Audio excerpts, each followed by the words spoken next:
Hi, welcome to another episode. Please hit the subscribe button and let's dive in.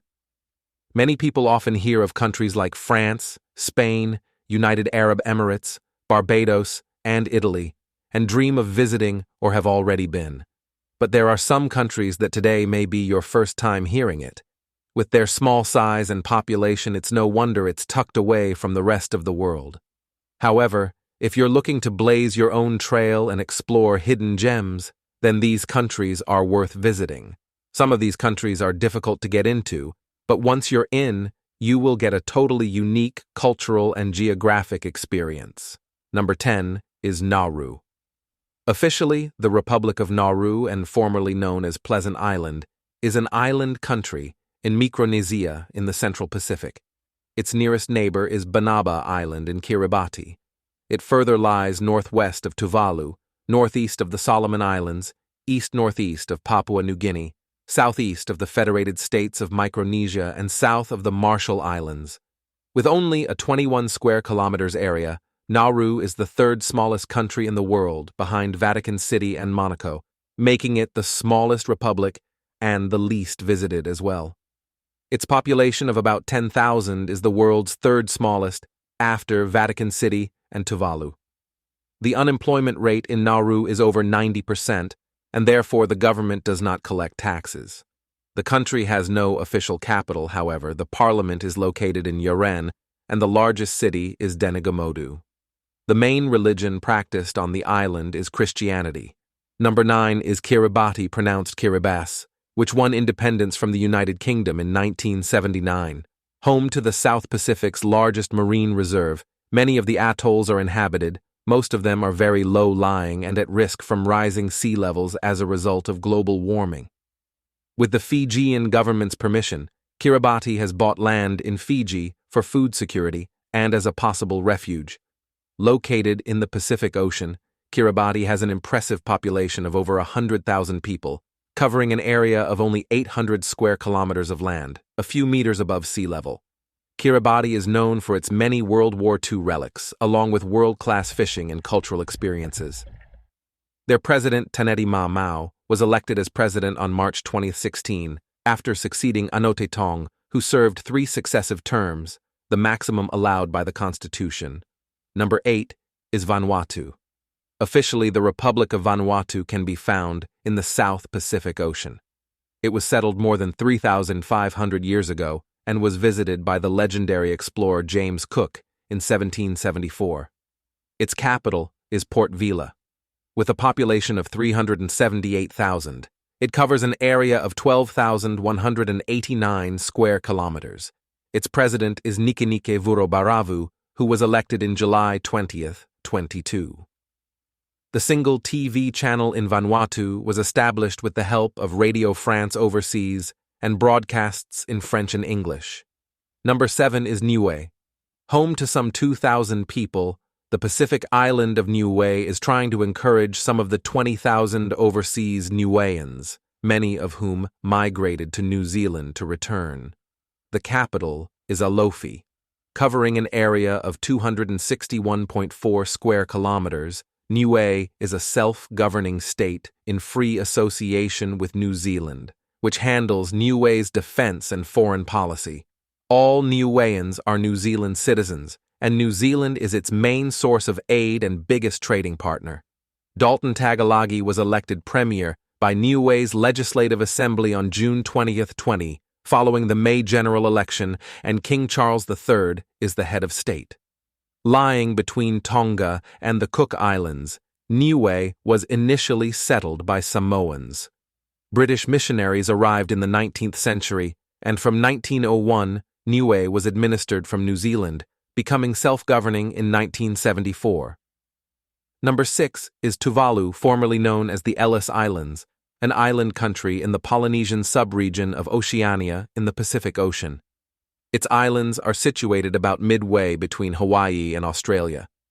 Tuvalu is composed of 3 reef islands and 6 atolls. Tuvalu, with a population of 11,000, occupies a total land area of 26 square kilometers. On 1 October 1978, Tuvalu became fully independent as a sovereign state with a constitutional monarchy. King Charles III is the head of state, and the prime minister is Kausea Natano. On September 2000, Tuvalu became a member of the United Nations. The capital and largest city is Funafuti. The politics of Tuvalu takes place in the framework of a parliamentary representative. Number 5 is Azerbaijan. Officially, the Republic of Azerbaijan is a transcontinental country resting between Eastern Europe and Western Asia, but belonging to neither. Azerbaijan is known as the Transcontinental Presidential Republic. With a population of 10 million, the country is very rich in oil and has an imperial history dating back to 4000 BC. Baku is the capital and largest city. The modern Republic of Azerbaijan proclaimed its independence on August 19, 1991, shortly before the dissolution of the Soviet Union in the same year. It's a unitary semi-presidential republic. Azerbaijan's government functions as an authoritarian regime in practice, although it regularly holds elections. These are marred by electoral fraud. Azerbaijan has been ruled by the Aliyev family and the New Azerbaijan Party, established by Haydar Aliyev, the father of Ilham Aliyev, the current president. Number 4 is Palau. Located in the western Pacific Ocean, the island country is spattered with beautiful smaller islands. Palau is a beautiful tropical paradise and one of the truly unspoiled destinations on Earth. Most of the 100-plus islands are small, low-lying coral islands ringed by barrier reefs. The population of Palau is approximately 21,779. Its capital is Ngerul Mud. Many countries have claimed Palau as their own, including Spain, Germany, and Japan. Palau is considered one of the top diving and snorkeling destinations in the world, with a number of coral reefs, shipwrecks from the many wars that were fought off its coast, hidden caves and tunnels, dozens of vertical drop-offs, and an amazing diversity of water life. Number 3 is South Ossetia. Well, it's officially known as the Republic of South Ossetia. It is wedged between Georgia and Russia, near Azerbaijan and eastern Turkey. It's not a country, but it is a de facto state. This is where it gets complicated. According to the United Nations, South Ossetia is very much considered part of Georgia. However, within South Ossetia, they see themselves as an independent nation and have very close relations with Russia, to the extent that you cannot enter South Ossetia from Georgia, despite officially being the same country. You must enter from Russia. The capital of South Ossetia is Tskhinvali, with a population of just 60,000 people. Number 2 is Wallace and Futuna. The country is in the middle of Polynesia. The culture of Futuna hasn't changed much over the years, as the modern world has seemingly forgotten to corrupt it. Spanning an area of 142 square kilometers, Wallace and Futuna Islands is an overseas collectivity of France. The territory comprises 3 principal volcanic islands and several small islets, split into 2 island groups, the Wallace Islands and the Futuna Islands. Located on Futuna Island is the island territory's highest point, Mont Pouquet. Mata Utu on Ile Uvea is the capital. It has a population of 15,700. 2 kings, elected from the local nobility every few years, rule the population in conjunction with French authorities. Expect to see a good amount of rain no matter which time of the year. Number 1 is Ascension, an isolated volcanic island in the South Atlantic Ocean. Ascension is truly unique and one of a kind. Getting to the island may prove extremely difficult as there are not many amenities or travelers who venture there. The island has 880 permanent residents living in the capital of Georgetown.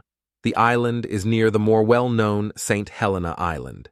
To enter the country, you must get the written permission of King Charles's representative, known rather chillingly as the administrator.